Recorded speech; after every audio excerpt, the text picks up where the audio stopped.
8 yang paling banyak dihasilkan yaitu pada variasi subkonvensional pertama itu SV1 yaitu 904 tanaman dihasilkan pada pola ini. Jadi awalnya corak dari tetua itu dengan dominan putih dengan bercak hijau. Nah, sekarang jadi hijau yang dominan dengan corak putih di tulang daun pada SV1. Nah, variasi subkonvensional yang kedua yaitu SV2, yaitu coraknya dia dominannya hijau terang dengan corak kuning yang saling menyatu. Sementara pada variasi subkonvensional yang ketiga, warnanya persis seperti SV2, tetapi coraknya lebih sedikit dan ada totol putih dan juga batang daun yang mengkilap. Lanjut. Nah, pada kultivar Camille ini hanya satu variasi subkonvensional dan ini pun tidak berubah dari segi corak. Ya, coraknya itu hampir sama, yaitu bercaknya di tulang daun tengah. Tetapi dapat kita lihat kalau di gambar itu ada perubahan dalam segi bentuk daun. Kalau pada tetuanya ini bentuk daunnya bulat telur, yaitu oblong. Sementara pada variasi subkonvensional yang terbentuk, yaitu bentuk daun lanceolate atau oval meruncing. Dan ini dihasilkan dari 384 sampel yang digunakan, hanya 10 tanaman yang dihasilkan. Nah, terkait ini pembahasannya pada artikel ini mengatakan bahwa ternyata kultivar atau genotipe itu menghasilkan tingkat variasi subkonvensional yang berbeda. Di sini kita lihat bahwa camouflage itu lebih tinggi dibandingkan dengan dua varietas atau kultivar yang lainnya. Nah, kalau kita lihat di Finbacia dalam penelitian ini sekitar 2,6% sampai 40,4% dalam tingkat variasi subkonvensional. Sementara di tanaman lain seperti stachys ini tanaman bunga juga bahkan bisa sampai 80%. Itu berdasarkan penelitian sebelumnya. Dan bahkan di pisang Cavendish bisa mencapai 72%. Nah, ternyata kenapa seperti itu? Ternyata setelah diteliti dengan bantuan analisis molekuler, ternyata kultivar camouflage ini berbeda secara genetik dengan kultivar Camille dan Civis Starbreak sehingga menghasilkan variasi subkonvensional yang berbeda juga. Terima kasih, mungkin itu yang dapat kami sampaikan. Saya kembalikan ke Pak Darda. Ya, terima kasih 10 menit ya. Oke, kita lanjut dulu Bu ini ya. Yang berikutnya adalah kelompok 11. Baik, Bapak, terima kasih Pak. Saya izin share screen, Pak. Silakan.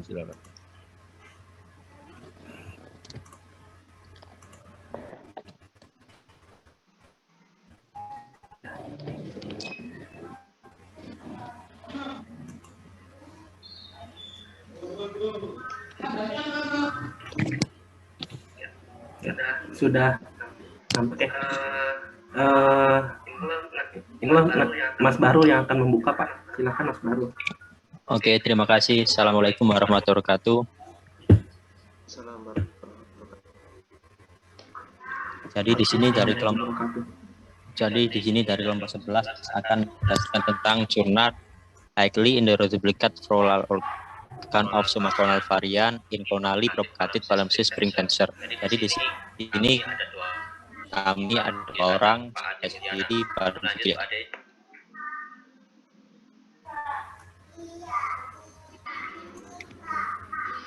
Jadi kita tahu semua bahwasanya Phalaenopsis itu adalah bunga anggrek yang memiliki umur berbunga yang panjang dan sangat beragam corak bunganya.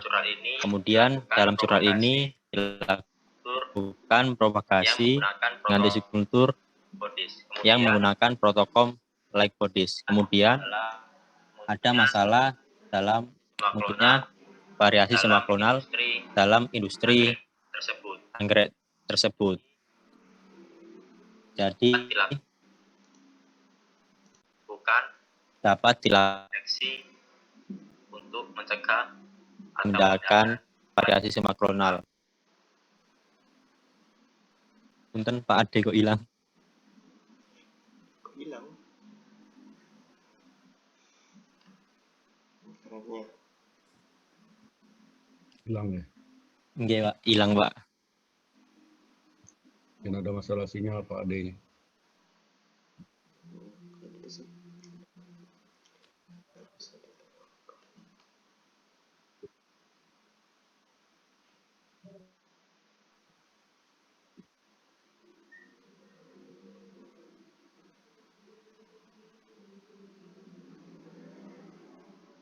Adanya terlempar Pak. Bentar, Pak, saya coba hubungi kembali, Pak.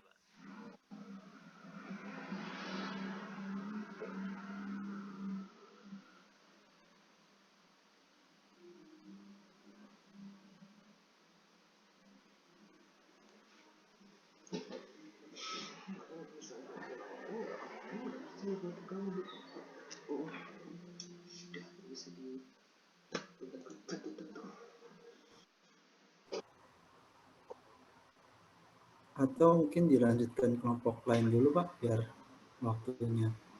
Oke, kalau begitu kita kelompok berapa ya? Kelompok 3. Ya nanti Mas Bahrul dan Mas Ade diinikan dulu ya. Iya, Pak, ini Mas Ade kelempar, Pak. Ya. Silakan kelompok 3. Iya Pak, mau Silakan.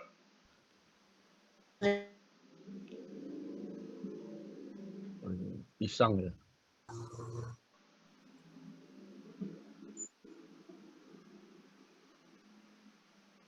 ya. Apakah sudah terlihat Pak?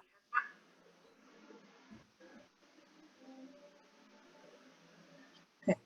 Assalamualaikum warahmatullahi wabarakatuh. Waalaikumsalam warahmatullahi wabarakatuh. Ya, di sini kami kelompok 3 akan menyampaikan hasil diskusi kami terkait jurnal yang kami dapatkan yang berjudul Molecular and Genetic Characterizational Variation in Micropropagated Banana. Pisang adalah salah satu tanaman dengan gigi yang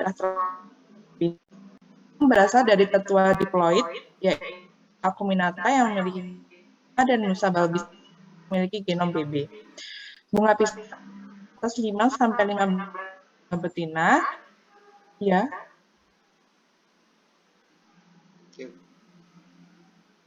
Apakah suara saya masih terdengar? Masih lanjut. Terdengar Mbak Puput. Lalu diikuti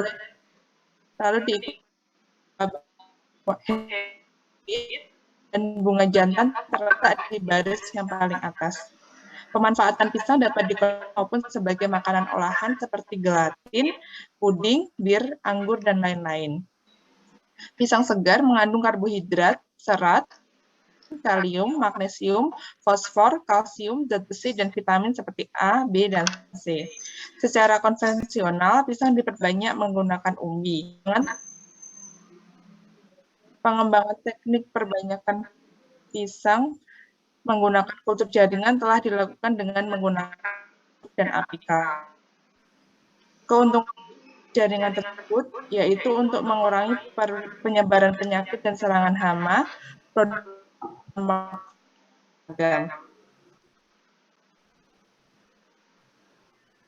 variasi soma klonal pada pisang dikenal sebagai penghasil variasi soma klonal itu mencapai 1-74%, dan variasi soma klonal tersebut merupakan proses acak dan tidak terarah, dan tidak dapat diprediksi dan atau dikontrol. Dan soma klonal ini tidak berkaitan dengan teknik transformasi. Faktor yang mempengaruhi untuk variasi soma klonal pada pisang yaitu yang pertama ada expand, di mana jaringan yang terdiferensiasi menghasilkan lebih banyak variasi daripada tunas. Kultur pucuk meningkatkan variasi dibandingkan kultur suspensi sel bunga jantan yang belum menghasilkan. Kemudian faktor yang kedua ada yaitu genotipe expand, yang ketiga sitokin, yang keempat usia kultur, yang kelima kultur dan subkultur, yang selanjutnya yaitu tingkat ploidi tanaman, dan yang terakhir yaitu genom tanaman. Untuk selanjutnya akan disampaikan oleh Mbak Rumaisa. Silakan Mbak Rumaisa. Iya, terima kasih Mbak Puput. Suara saya apakah jelas? Jelas Mbak Rumaisa. Ya. Jelas, Baik. jelas. Selanjutnya tipe variasi soma klonal pada pisang. Jadi pada jurnal ini disebutkan variasi soma klonal yang mengubah morfologi pada pisang dan variasi soma klonal yang juga bermanfaat bagi tanaman pisang tersebut.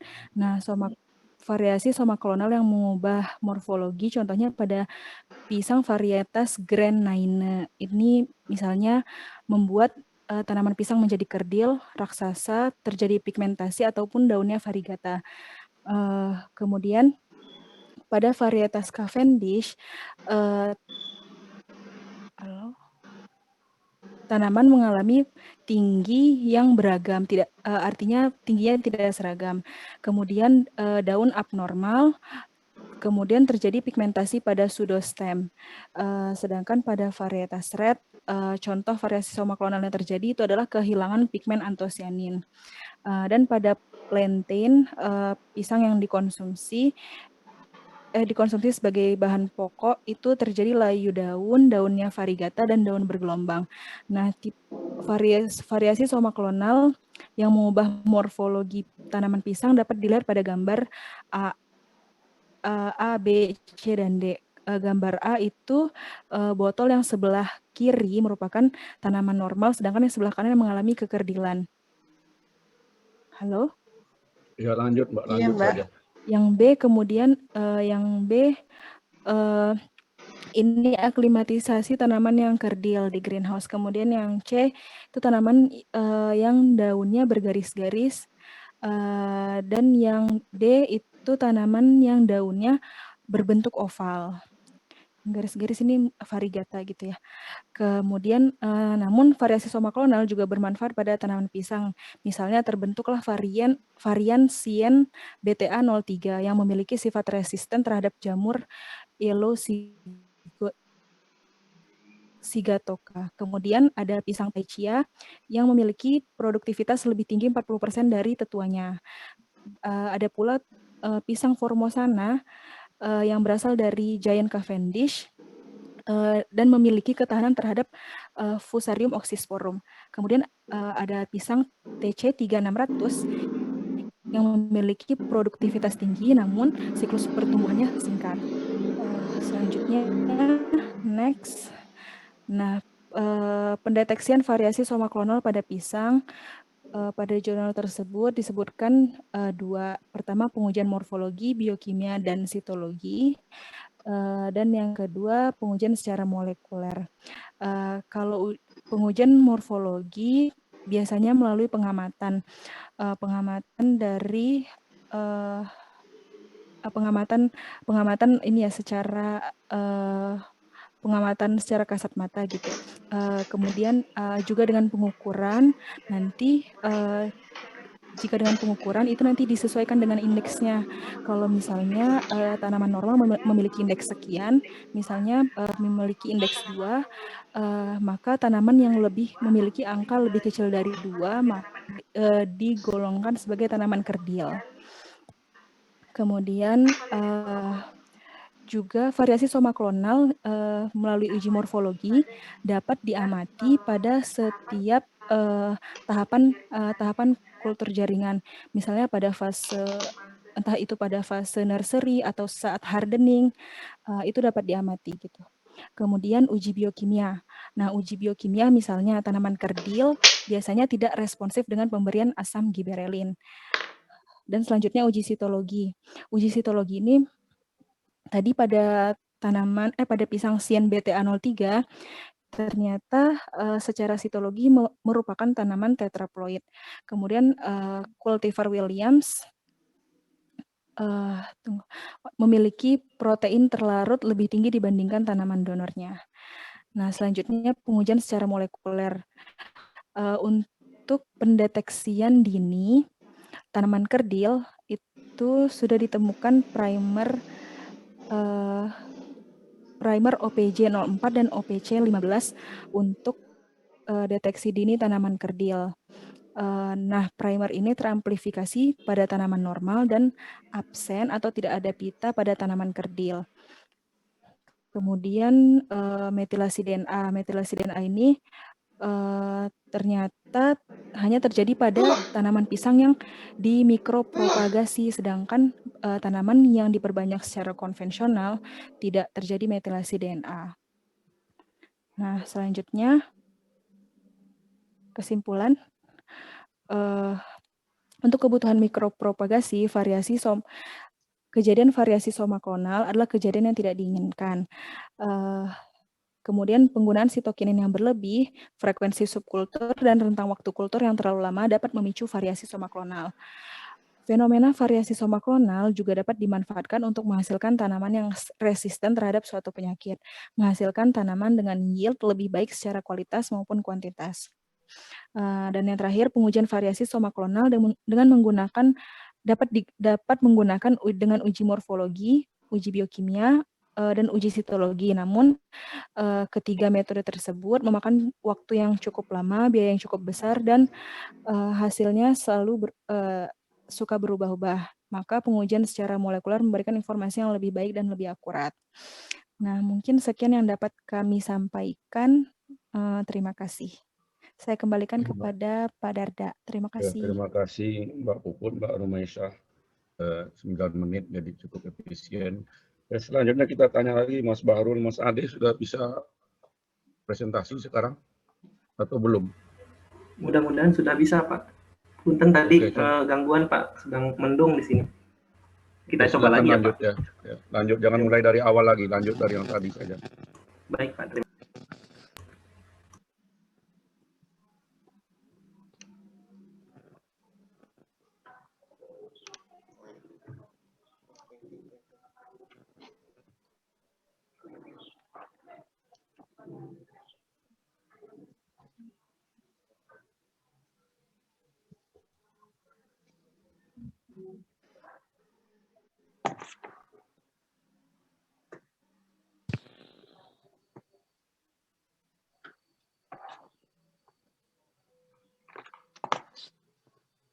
Oke, Kang.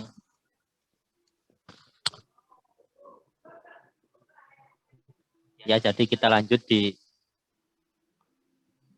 material and method, Kang.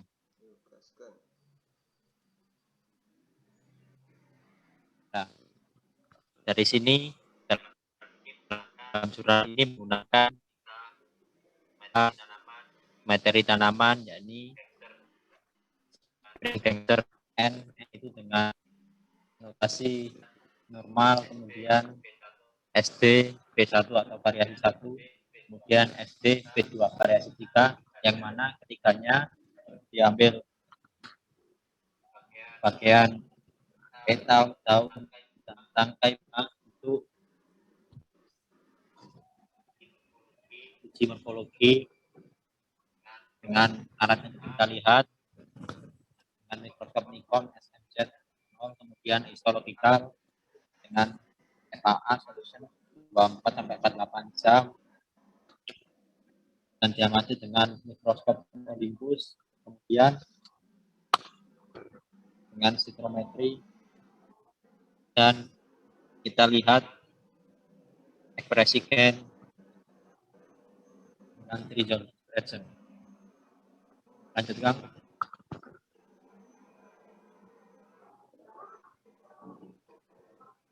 Monggo lanjut.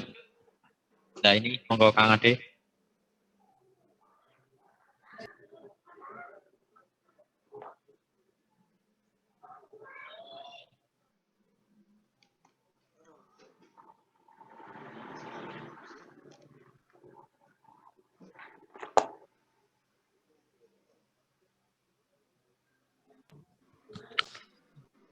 Monggo Kang Ade.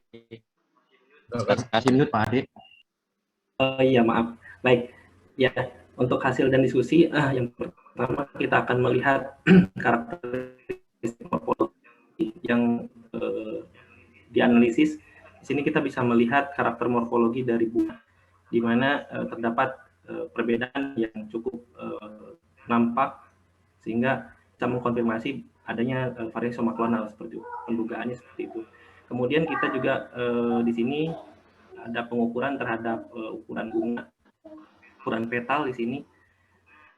di mana statistik untuk ada perbedaan, di mana yang paling besar adalah di variasi satu, kemudian tidak terjadi perbedaan untuk panjangnya di ketiga variasi seperti itu. Kemudian juga untuk tebal petal, ini juga terjadi perbedaan, di mana yang variasi 2 itu menunjukkan tebal petal yang lebih tebal seperti itu. Kemudian ini untuk karakter di ukuran daun juga terdapat perbedaan, di mana yang variasi 2 ini menunjukkan karakter daun yang lebih kecil. Kemudian untuk ketebalan, ini karakter variasi yang kedua ini menunjukkan karakter tebal daun yang paling tinggi, yang paling tebal seperti itu. Kemudian ini juga hasil karakteristik secara histologi, di mana dilakukan analisis histologi di sini.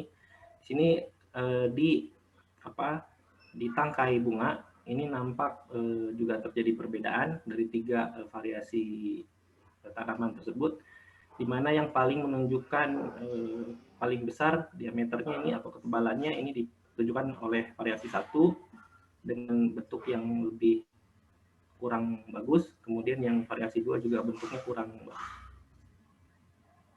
Kemudian yang normal menunjukkan ukuran yang standar di sini dengan pola yang lebih bagus seperti itu.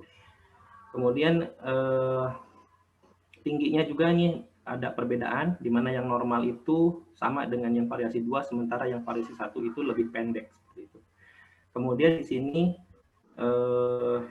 panjang dari tipe-tipe sel yang dianalisis di sini ini ada sekitar 6, dimulai dari bagian dalam ke bagian luar. Ini juga nampak perbedaan antara genotip atau variasi 1, 2, dan 3. Di mana yang normal standar itu berbeda dengan variasi 1 dan 2. Kemudian di sini juga untuk luas area sel di variasi 1 dan 2 juga menunjukkan karakteristik yang berbeda dengan tanaman yang normalnya seperti itu. Di mana yang variasi 1 dan 2 menunjukkan ukuran sel yang lebih besar daripada yang normal. Kemudian juga untuk ini di luar petal, kemudian ini di bagian dalamnya juga menunjukkan karakteristik sel anatomi sel yang berbeda, di mana yang variasi 1 dan 2 itu menunjukkan variasi yang lebih besar ukuran selnya seperti itu.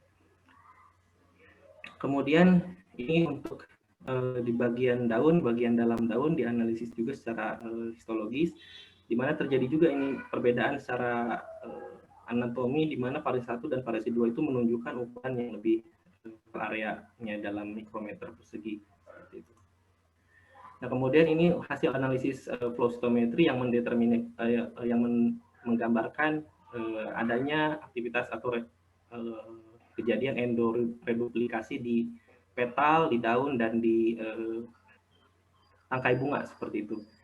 Kalau kita lihat di normal, ini ada terjadi aktivitas endoreduplikasi sebagai standar. Kemudian di variasi 1 dan 2 ini menunjukkan bahwa level fluidi di 2C ini tidak terdeteksi di situ, dan terjadi endoreduplikasi dan bahkan levelnya sampai ke 16C atau jadi 3 kali pembelahan atau 3 kali endoreduplikasi. Begitu juga terjadi di daun, variasi itu nampak dari hasil dari flow cytometry analisis, itu nampak bahwa untuk variasi 1 dan 2 itu berbeda dengan tipe yang normal, di mana tingkat atau level endoreduplikasi juga lebih besar dari di variasi 1 dan 2. Begitu juga terjadi di tangkai seperti itu. Nah, kemudian ini analisis gen ekspresi gen, di mana ada 2 gen yang dilihat ekspresinya pada pada bunga, di mana nih ekspresi gen HPY yang terkait dengan aktivitas endoreduplikasi, di mana variasi 1 dan 2 itu menunjukkan ekspresi gen lebih tinggi terhadap gen HPY2 seperti itu pada bunga. Pada bunga ini V1 paling besar, lebih besar daripada yang normal. Kemudian untuk di daun, antara yang normal dengan yang V2 ekspresi gen HPY2-nya relatif sama, tapi yang di variasi 1 itu relatif lebih rendah. Kemudian juga ini kita lihat di sepal, di petal, dan di lidah terjadi perbedaan yang menunjukkan perbedaan ekspresi gen yang mengkonfirmasi juga terjadinya variasi soma klonal. Kemudian untuk ekspresi gen yang kedua adalah MED-S4 yang terkait dengan pembentukan karakter morfologi bunga, juga terjadi perbedaan ekspresi, di mana pada bunga ini ekspresi paling tinggi ditunjukkan di variasi tanaman yang kedua, V2 ya. Kemudian yang lebih tinggi daripada yang tipe normal dan variasi 1. Kemudian pada daun yang V2 ekspresi gen lebih rendah, paling rendah daripada yang normal dan V1. Kemudian juga ini nampak jelas ketika petal ekspresi gennya lebih paling tinggi di tanaman variasi kedua daripada yang normal dan yang V1. Seperti ini yang mengkonfirmasi juga secara molekuler. Berdasarkan ekspresi gen terjadi juga variasi seperti itu. Kemudian kesimpulannya ini menyiapkan data yang bermanfaat untuk pengembangan proses perbanyakan anggrek Phalaenopsis secara kultur jaringan sehingga bisa mengantisipasi kerugian yang diakibatkan oleh variasi soma klonal. Kemudian juga hasil penelitian perkembangan